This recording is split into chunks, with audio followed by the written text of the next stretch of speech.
Hello there, and welcome to episode 8 of the RedShark Interview Podcast, the show where we explore the people, the stories, and tech shaping the creative industries. I'm your host, Chris Wells, and today I'm going to be chatting with Jay Feather, a New York-based cinematographer. Jay began his career in commercials before transitioning into long-form work. He's best known for shooting the first 3 seasons of Veep, excellent show, as well as multiple episodes of the acclaimed series Godfather of Harlem. We also talk about his path through the camera department, his very unique perspective seeing the shift from film to digital, and his practical advice for aspiring DPs. I even do the really boring interview thing when you talk to a cinematographer, and I asked his opinion on what cinematic really looks like. This was recorded just a couple of weeks ago online, so without further ado, let's get into it.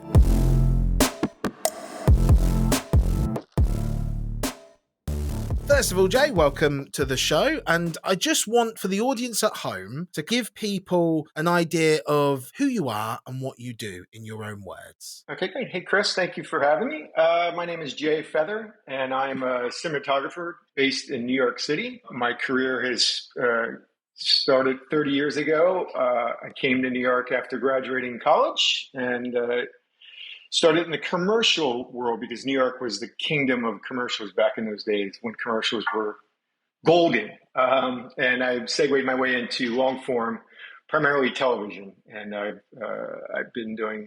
started as a camera assistant, came up that ladder through the camera department and made a full-time switch to DOP in 2008, I believe. Still do both the commercial and television and some movies. I try to stay as active as I can. I love the long form. I also love commercials. I mean, as an artist, as a filmmaker, every ability to make some sort of short story or story in itself is something I gravitate to. And commercials are actually that as well. Kind of a pain sometimes, but it's all filmmaking. What does a camera assistant do? We'll start there. So, okay.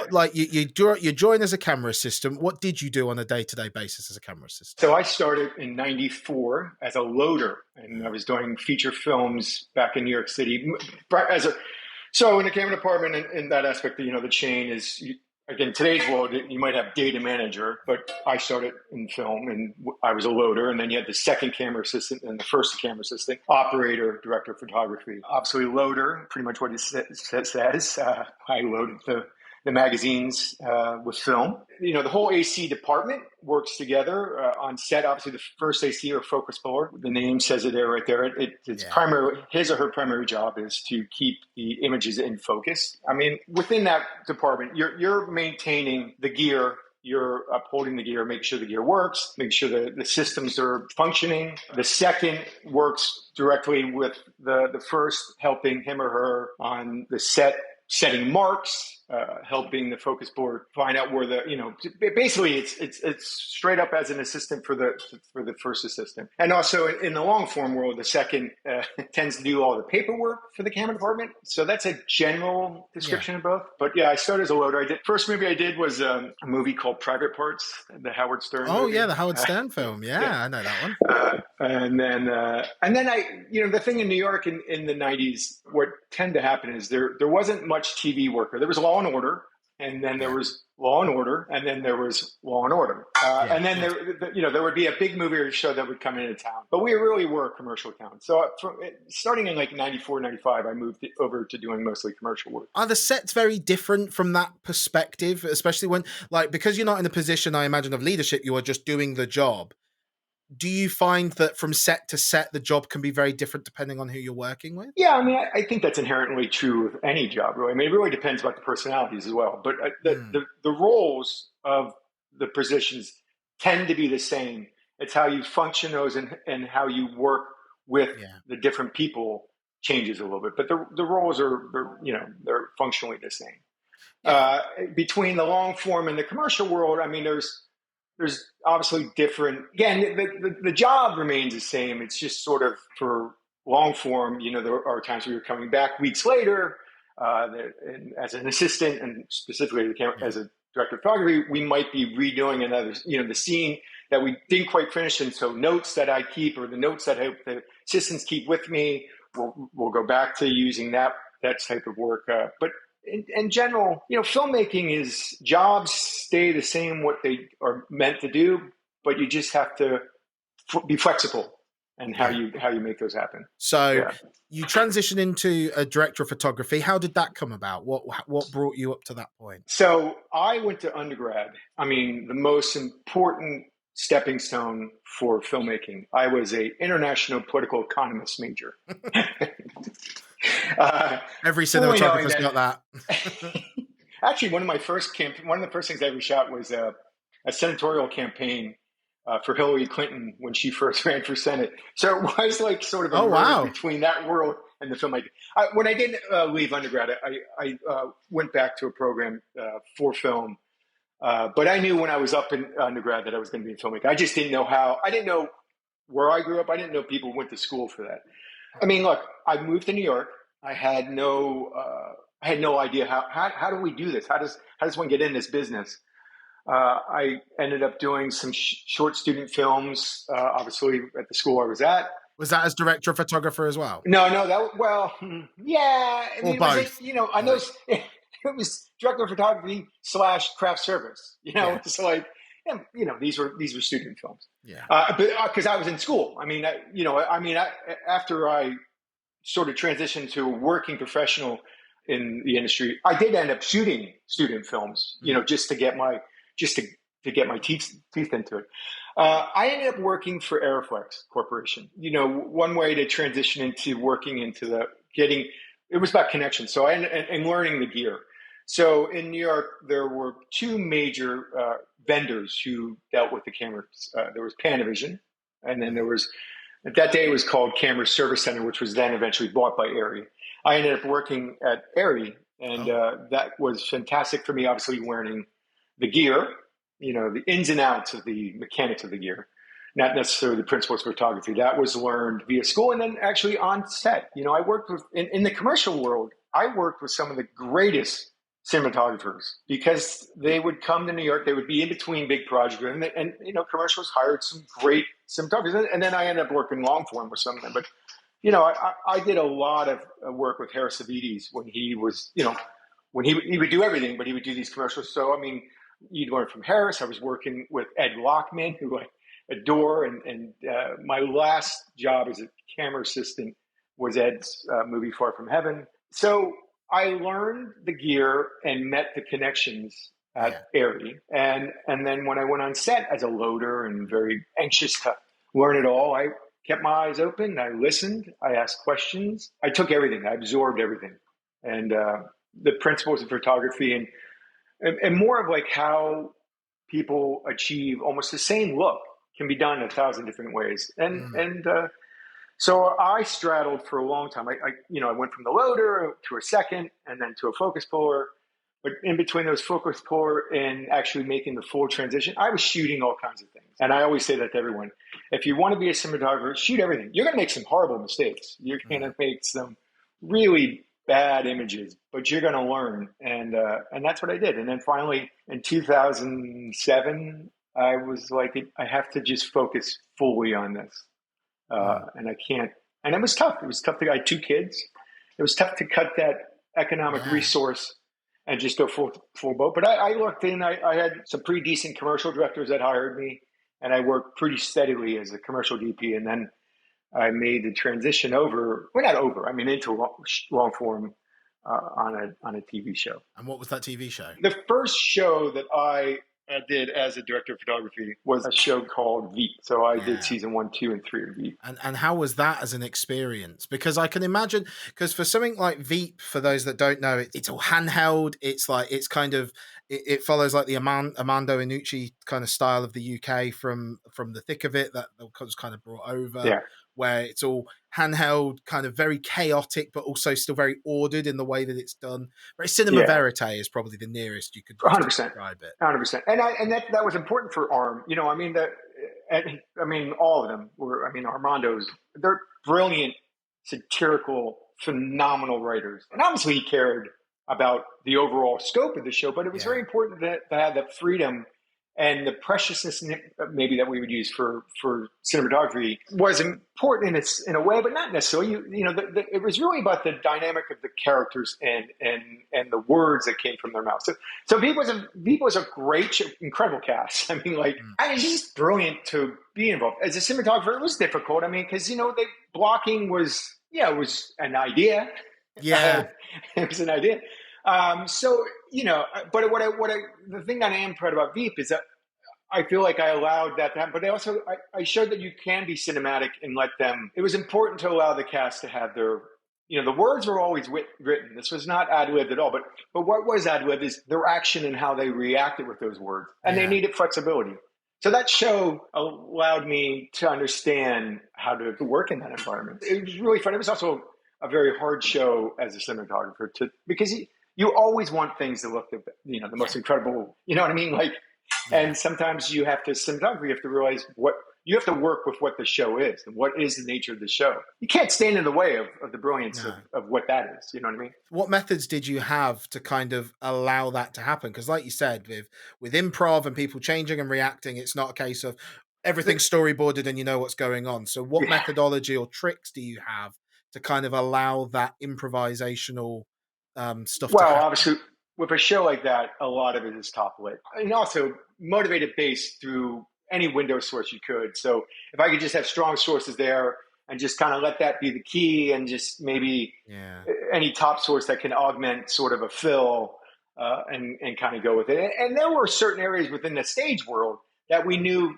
it just tended. That's where that tends to be, and we would play with the dimmer board and let that work its way. But there was a lot of lights in certain areas just to keep that ambient level going. And yeah, when we could, we'd try to light as much as I can from the yeah, outside with top light to allow it. When we're on yeah, location, I had a little bit more control just because it's the tendency of the location. I'm like, and that sort of dictated, hey, you guys can go as much as you want, but look, there's this and that, and I can't, yeah. so. Yeah, that's what cameras were used to film V because it was multi. It So was, must have been loads of cameras as well. that was in 2010, and that's right when the Alexa came out. And Oh, I so obviously see. digital was apparently going to be needed. I mean, there was a lot of dialogue, and Yeah, so there would have been a lot of film burned. And the Alexa had once the Alexa came out, I actually did one of the first things with when Arri, their first real digital system was this thing called D21, which actually, to me, was the sort of first camera that really had that ability to get close to film, or at least allow a look yeah, that was decent. The Alexa was a great system, and it's just been increased in the cinematic look of it. So we shot them both on Alexas. I tend to try to stay in the primes on that show for a little bit, but it was impossible. I mean, yeah, so we used a lot of the lightweight ingenue zooms, and the part of the storytelling is the snap zoom was yeah. inherently used toward the story a lot of Yeah, times. and how planned are those snap zooms? Is it like, right, this will be a good line for a snap zoom? So the operators on the show were phenomenal, and actually the A operator with me ended up, when I left in season 4, he ended up taking over and shooting season 4. It became like just a working, breathing organism, and it Yeah, just felt right. And there was no like, oh, that, I mean, there would be times that maybe we would just the directors would be like this, or, of course, but it became a working organism that just breathed on its own. The thing that's fascinating about that show is, I mean, just to stand back as an audience member myself, I mean, that writing was just brilliant. I yeah. mean, and it was obscene back then, but is it obscene anymore? Like, it's Yeah, I think the not. thick of it is always the example I show to people of how image quality isn't necessarily as important as good sound because, like, the thick of it sounds like really good. It's very well audioed, but then, like, actually, cinematography is whatever like old digital cameras they use. It doesn't look great, but it works for the show because it Yeah, once again cinema yeah. verite works. And the thing that I found fascinating about Veep was it kind of almost had those movements of cinema verite, but in terms of how it looked. I hate this term, cinematic. It certainly looked, Okay. and it's interesting because like even like, and it works even on the satire level because when you look at like political adverts from people in the UK, it's normally like looks like it's been shot on a phone in whatever natural light they have, the sky's blown out, whatever. And then you look at the American ones and they look like films sometimes, like the amount of kind of things that get put into it. And actually, comparatively between those two shows, that works really well, I think. And I think like the thing about Veep that fascinated me was like at the time I remember watching, I was going, how do they achieve that? They're filming things so fast that like, and they're kind of trying to get, and it's all, you know, not all improvised, but there's odd moments and improvised bits that can happen throughout. Like it makes sense and it feels like you're in it, while Veep maintains that while looking like from the outside, it just looks like very like the stills all just look like a film until you watch the show and you kind of see the Yeah. camera and the crash zooms. Yeah, I mean, thank you. I think I definitely tried very hard to make that cinematic, again, without stepping on, the whole concept of the show is, it's the Yeah, chaoticness of Washington, D.C. It's the absurdity of those people, and they need that flexibility. But, it was important for me to try to make this as cinematic as we can. There are some episodes that I actually really, really love yeah, cinematography wise. And then there's not, but like you can't be so precious on something like that because the preciousness really is about that acting. I mean, just incredible. And then the writing. I yeah, mean, it's those two worlds were incredible. yeah. So you were there basically for that kind of transition for a lot of things from film to digital. Yeah. Yeah. And what was that like from your perspective, especially from a cinematographer or someone wanting to be a cinematographer's Yeah. perspective?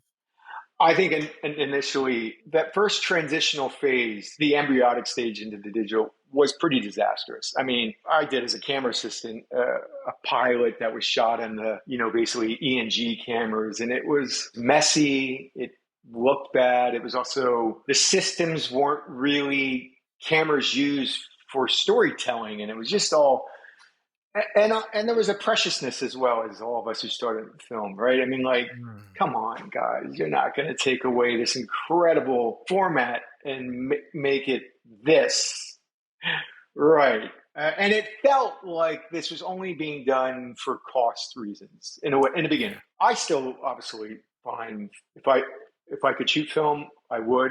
It is a little more nerve wracking. I won't lie to you. There's a lot of things that could go wrong between you, Mm. the camera bodies and everything like Yeah. that. And I think, you have to be careful on your values and your color in film. I've embraced digital very much now. I mean, to where we are now, there's obviously a texture that film will always have, and we're always trying to find that texture in digital via post, via filters, via modified lenses. I think we've gotten a good place. I think we potentially could get better. There's low light sensitivity. Some of these cameras have allowed me to do things that I could not have done without a great source of lighting and budget. But I still light. I think a lot of cinematographers. I mean, the light meter is still my tool of choice, and I still value the light meter. I still use it consistently in digital.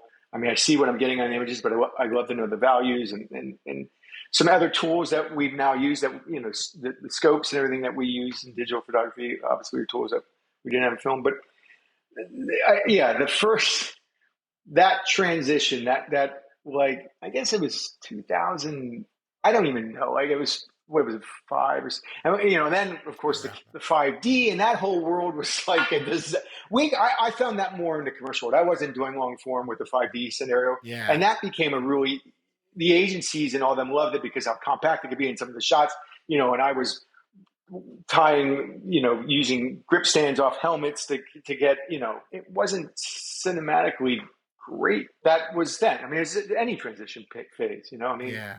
so where we are is, I mean, we have some great digital cameras out there right now. If you want to give me a film project, I'll do it in a heartbeat. I'll do it in Yeah. a heartbeat. Uh, What cameras particularly stand out to you at the minute? What's like your dream camera to use if you had any choice?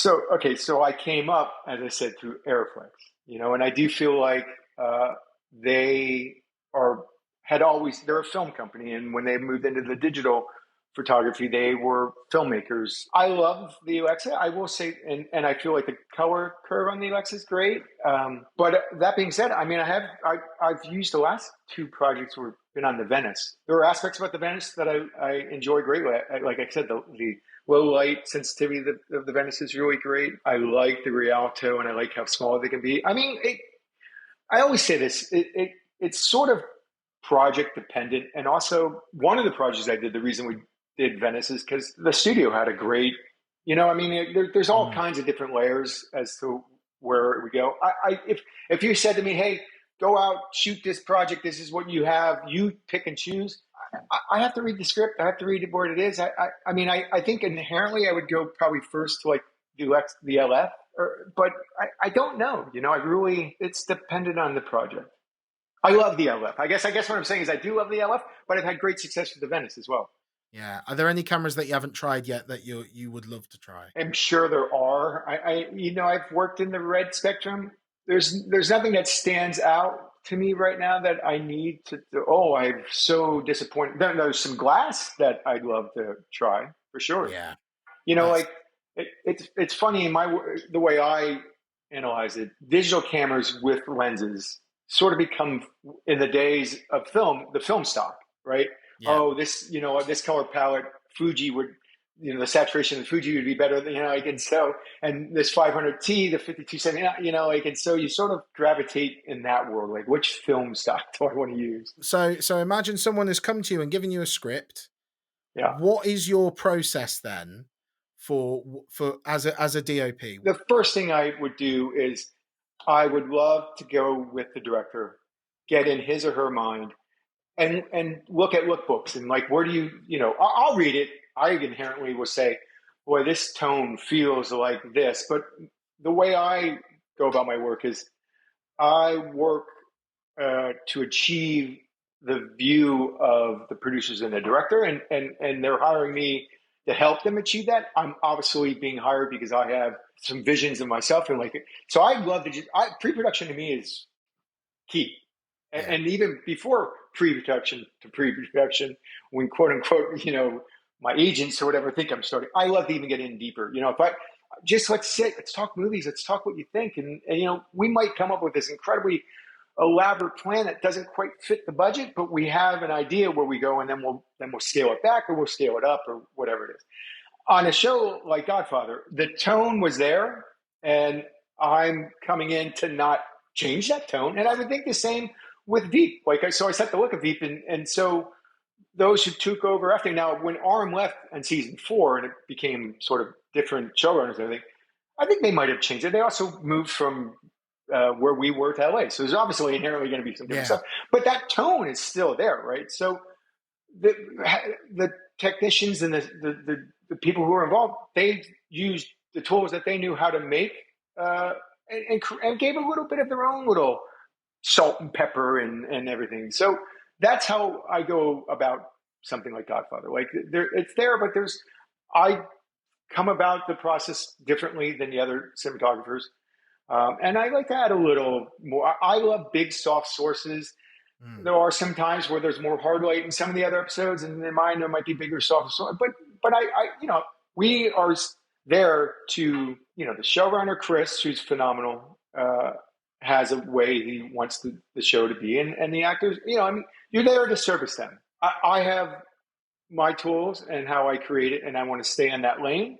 And I might go a little, while I'm driving, I might go left a little bit but it's still on the same highway. Okay, I've got a question for you that Sure.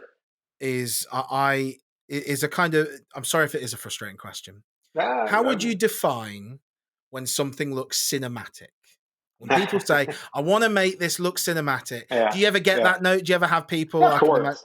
I mean, it's almost as pathetic when the cinematographer says to the colorist, we're really going for a cinematic look here. So from your perspective, how would you define that? Yeah. So I think it's a pretty generic question, Chris. Yeah. Cinematic. So boom, you asked me that question. I'm going to say there's going to be a lot of rich blacks. There's going to be a lot of not high contrast, but there's going to be shadows. There's going to be some mood, right? And the camera is going to not be obtrusive, but it's going to be a part of that story, the moves, and I think the framing is going to help tell that. I think there's going to be some foreground elements. Again, that's just you just gave me a term. Now I read the script. Does that work in there? Yeah. Maybe not. Maybe, or maybe it does. I mean, like, obviously you want to create values where you want the negative to be rich with detail, or losing that. The one thing that was the most frustrating thing and now my commercial work is almost all comedy, which I love. I do love comedy, and I just also think the directors I work with in the commercial world, they're super hilarious, and they're quirky, and they do some really funky stuff. But the one thing that really frustrated about making commercials is no matter what, you would walk away and you would make a cinematic look. They go and do this dial the brightness right back up. Yeah. So, I have floods of movies going through my head that are super cinematic. I mean, I think some of those things I use for you visually, I would term as cinematic, Yeah. Um, What sort of movies would you define as the most cinematic? That's an impossible question. I knew, like for me to go through that, and I have a list of stuff. I'm interested to see what inspires a cinematographer, because the way people watch films can be very different. And I think like often it says something about the person by what they love about a film or a piece of Sure, art. So I'd be sure. interested if there's any specific examples, not necessarily your favorites, but things that you often think about or reference, you're like, wow, yeah, and the perfect version of that mood that I imagine or something. Yeah. So Harris did this movie called Birth, which there's just something about Birth. The whole overall look is Yeah, gorgeous. Yeah. And the movie Yards also gravitate to. But then, I mean, like, every time I go into a movie, no matter what it is, if it's your Hollywood blockbusters to your small art films, I inherently look at the frame and like, what's the motivation, and incredible use of that shadow or where that key came from. It's so motivated. So it felt so natural, or felt so, even if they're not natural and they're completely stylized, that choice was pretty brilliant, or wasn't, you know what I mean? Or maybe I wasn't. And I should have probably, before I sat down with you, because I'd love to give kudos to so many other working DPs out there that just, I admire, and I look at their work and I'm like, wow, that's beautiful. Or and there is a list about this long. Yeah. But As now there that should be if you're working in the industry, everyone has that list. Yeah. Of course. But now that I'm on the spot, yeah, of course. I understand what you mean about Birth, because that film, it's such an otherworldly. It's like it's so kind of like almost like ivory, like the way ivory looks. It's got this like perfect kind of. It's not quite a gloss where it looks a bit fake, but it's got this kind of texture to it. That, he had an incredible, and Ed Lockman, I would say. Well, I mean, I'm but the two that they had such an incredible knowledge of film stock. It really, it's impressive. Yeah, it was impressive. I'd be interested actually in your opinion. So, The Birth was Jonathan Glazer, wasn't it? Yeah, who directed that, and obviously in his new film, The Zone of Interest, they had like sequences shot on like that was an infrared. uncomfortable movie. Very uncomfortable movie. Yeah. I love that film. It's so good. That was one of my.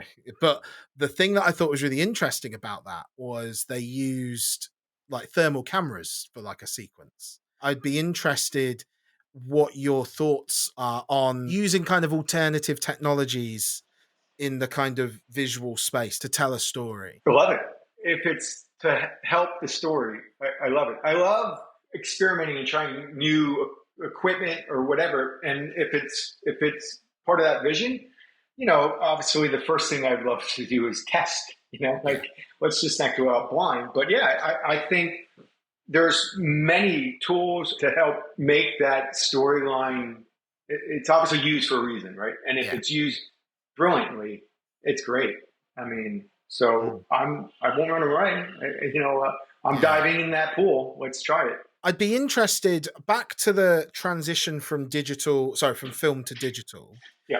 Were there any significant changes in workflows, maybe positive, maybe negative, that happened maybe with the relationships of people because we don't have a film loader anymore? What were the effects of that kind of shift in technology? The biggest thing was just learning the transition a little bit. I mean, all of the positions sort of as far as that camera chain and my electric crew and the grip crew, and we're all doing that same job, but we're doing it a little differently. Now specifically now with a lot of LED lights, and the intensity of the lights don't need, there is that shift. The biggest thing I think in that camera department became when the last couple of shows, I don't have a DIT. It's not that I don't want a DIT. I do like having a DIT, especially with someone who I work with closely who knows sort of my look. But like on Godfather, we just have one show LUT, and then we use that through the show. Oh, wow. And obviously the relationship with the colorist is key. But I think that end of the scope, having that DIT there, and having, and also just the concept of you could shoot extremely long takes, and that changed sort of where we, some days it's bad. Like I think some days it would be great if we did 11-minute mag, Yeah. So I think there's that aspect that's kind of changed a little bit of the day-to-day work. Just the general process of filmmaking, forget the technical aspect, Yeah. but we all still sort of are doing that same role, right? Yeah.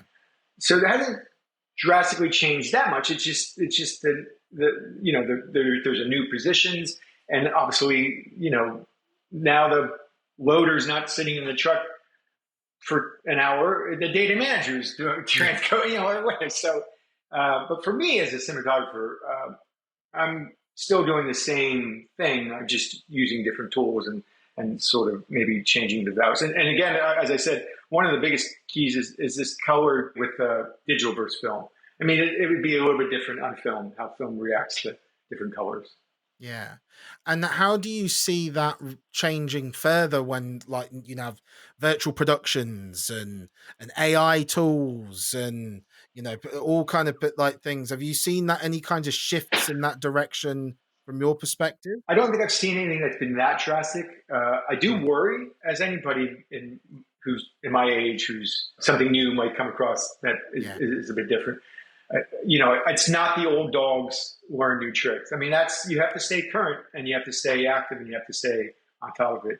I remember I lecture every once in a while at the old university I went to, and I have a friend who's in the studio system, pretty high up in the studio system, and I was always like, "Hey, what advice should I give these prospective filmmakers?" And more of a joke than anything, but he was like, "Look, just tell them maybe not the business to get into right now." Yeah. and so it's more of a joke, but there was some truth to that, because we're not exactly sure where we're going and what will be needed. My advice to them was much the same as when digital photography took over. It was going to kill the film industry. We're all done. We're all done. It's over. I walked in and said, "Look, guys, make yourself knowledgeable, learn it, and make yourself needed in that tool, and it's going to happen. There's going to be needs for people to do what there might be." The only virtual, I mean, I've done, obviously I do the virtual LED screens. It's a tool. Sometimes a tool works great. Sometimes a tool doesn't work great. When doesn't it work great for virtual production? I'd be interested.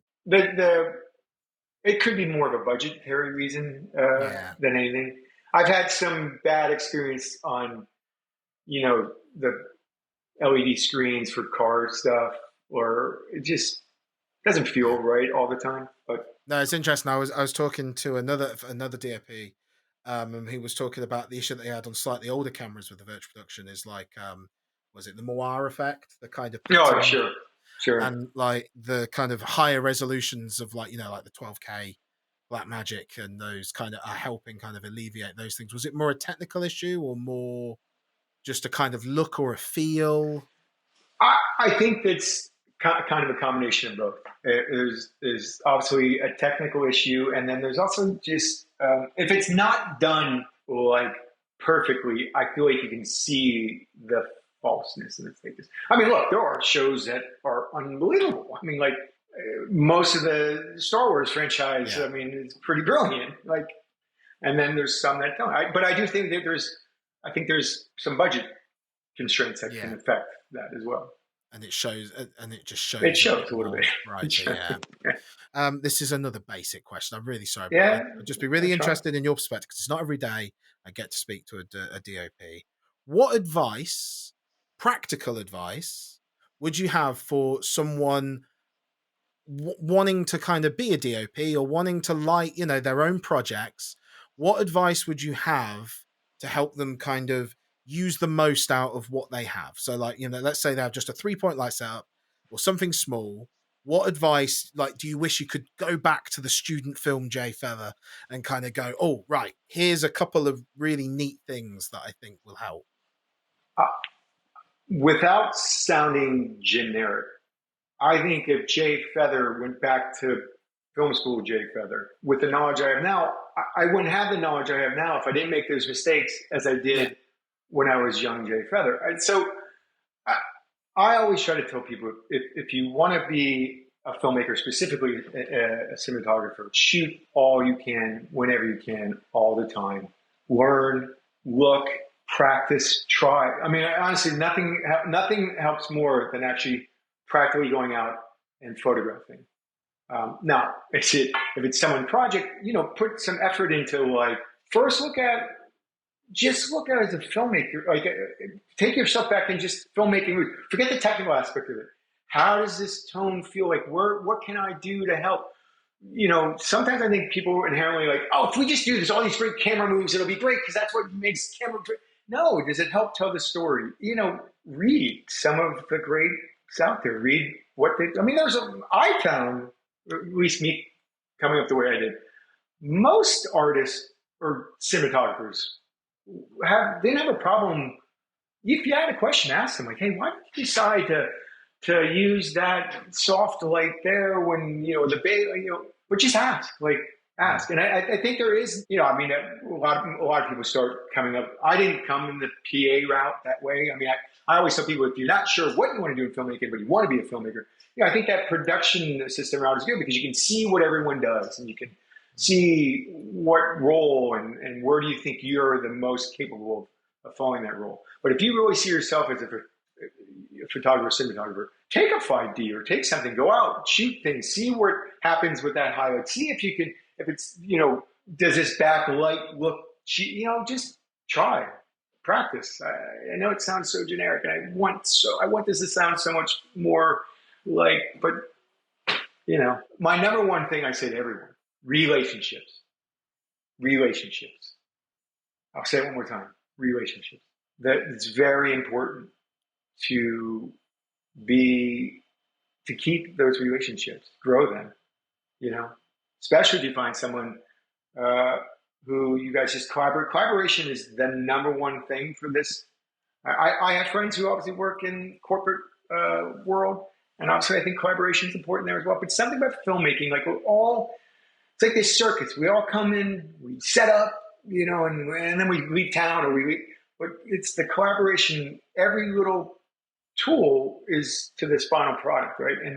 And being able to collaborate with a director is so important. And what advice do you have for directors for collaborating as great as they can to a DOP? The first thing I always say to directors is I would love to just, hey, show me some references, show me some movies that you love. Let's talk about it. And I just had, there was a movie that I interviewed for just 2 days ago.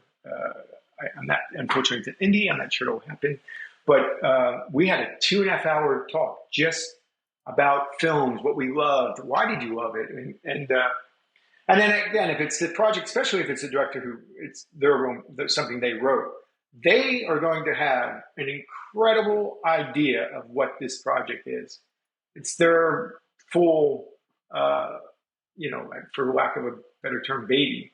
And so just really dive in and let them tell you what they think. And if the language is a little different, what do you mean like on this? When you say you want cinematic, are you asking that we have some of this real dark, walk out in the dark and they're like, just try to really get on that same language plane. That's brilliant, Jay. Well, what I want to say, Christopher, because we didn't really get it, I do want people to watch Godfather of Harlem because I think that is a really special show that needs to grab an audience because it's an incredible cast. It's an incredible storyline, and it has incredible writing to it as well. And I think I'm very proud of Godfather of Harlem. I think it's a magical show that I would love to get the audience bigger and bigger for Yeah. sure. Is there anything else you wanted to say about Godfather of Harlem before we go? Just like I said, you have this. Look, someone came to you and said, "Hey, I got this great story. It's a period piece. Hey, number one is a cinematographer. Who's not going to jump on a period piece? It's a gangster show. What? Come on. There's going to be all kinds of violence and it's going to be awesome. There's going to be incredible stunts. There's going to be incredible action. And it's got this cast that is unheard of. Just really brilliant people. Forrest Whitaker, Giancarlo Esposito in the first episodes, Vincent D'Onofrio, Lucy Fry. Just a cast that's... the season 4, we brought in a new cast member who's just fun, grown fun. It is fun to watch, and it's a great story. And it looks good. It does look good. So, as someone that comes into a show like Godfather of Harlem, what is the methodology for maintaining a look that's already been set? So, how do you kind of make sure that you achieve something that kind of matches what has been done before, while also having your own voice to kind of put it through? Yeah, I think one of the things that I might have touched on that before was, as a cinematographer, when I see an image, I kind of got the concept of how to that. Obviously the big soft source come through, and sort of this key here, there's there is some moodiness. Let's maintain that. Let's keep the shadows where they are. And so you don't tend to walk over that, right? We need to. And then for me, like I said, it's how I achieve that. And then I do think I do add a little bit of difference of sort of some of that. There's a lot of high key in some of the episodes. I bring in a little bit of a soft, bigger source, but it's just how I achieve it. Again, we haven't discussed. There are different directors on most blocks. On my blocks this year, I had just 2 separate directors, and they both brought their own vision into how to tell that story. And so it's really working with those directors and keeping the tone. Chris Bencato has an idea in the tone that he set, and it's brilliant. And we're there to achieve that, right? We're all there to make that sort of the vision that they see. And he hires these directors because he knows that they can create that. In that, here's the sandbox, guys. Don't go out of the sandbox, but obviously make some of your castles. And the last script I did, and I've done every season with Carl Seaton, he has episode 8. He has a really great scene that we did when Bumpy's at the table at the Belmonte's restaurant, and there's this huge tension of about Bumpy's about to lose it all, and Carl had this great idea of how to get that table, sort of incorporate the audience in it, and it was fun. We sort of drilled a hole through a table. We had a remote head. It was fun. Carl had an idea. I was like, hey, we could do this, So it's the collaboration between that, staying in that sandbox, and I use different tools in my sandbox, and my castle is a little different, but it's still in that sandbox. My metaphors are so bad, Chris. No, that's good. Jay, don't put yourself down. That makes total sense to me. And it does. And, from someone on the outside that watches shows like this and sees this, and then you see, always these different names, and you're like, well, how does it still look the same? How do they, because, when I get given something that, and I'm following on for something else that someone's filmed, and it's just, shot at home and we don't have lookbooks or anything. Well, how do I keep making sure this looks the same? And seeing that kind of process, I think is really interesting. Were there any specific examples that you're particularly proud of on Godfather of Harlem? I know you just talked about that scene at the toe, but is there anything that or is a thing that maybe for an audience member would surprise them in the kind of process to kind of bring that to be? Boy, that's a great question, and I don't know if I have a great answer for it. The one thing I do love about Godfather is Chris's ability to take these characters that are, they're gangsters, but incorporate the time era into the storyline. And this season, the arc is follows Bumpy's empire falling apart, and then incorporating that with Black Panther's become a part of this season. What I enjoy is, as a filmmaker, as a cinematographer, sort of finding the the ability to bring these new storylines together. And do I have a specific? So Lily, who directed the episode I did on this season, episode 3, I believe. There's always been this thing where this angle of Bumpy, low or high, showing this big giant figure, and she was like, his daughter Elise is joining the Black Panthers. We find out, and like we reincorporated that specific shot, and it was kind of magical. She was staying in this mirror, and it just there's some really precious throwback shots that are intentionally done to keep this connective tissue. And season 2, there was some really, I can't watch them all, Chris. Watch them all.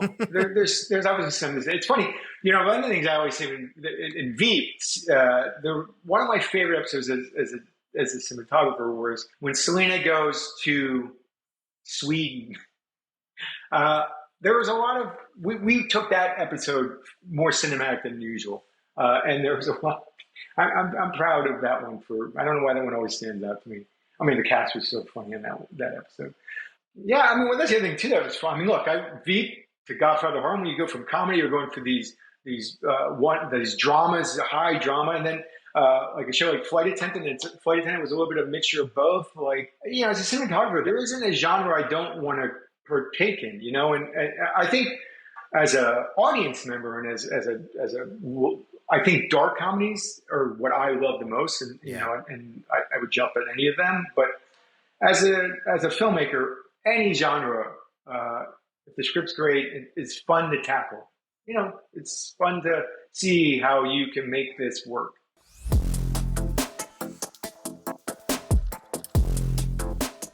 And that was my chat with Jay Feather. Thank you again for coming on. And if you're curious to see Jay's work in action, Godfather of Harlem is a brilliant showcase, and there is 4 whole seasons for you to stream right now. And I do also recommend Veep if you want to get more of a comedy going. Really great shows, and really good looking shows as well. And this brings us to the end of season 1 of the RedShark Interview podcast. I just want to thank you so much for listening and being here and following my journey through all of this. And I really hate that word, but it's the nearest thing I can think of to describe the awesome people and things I've learned so far. If you have enjoyed this episode or series, please do like, rate, share, and shout at anyone you know who might like it to check it out. It really does help more than you think. Until next time though, take care and look after yourself.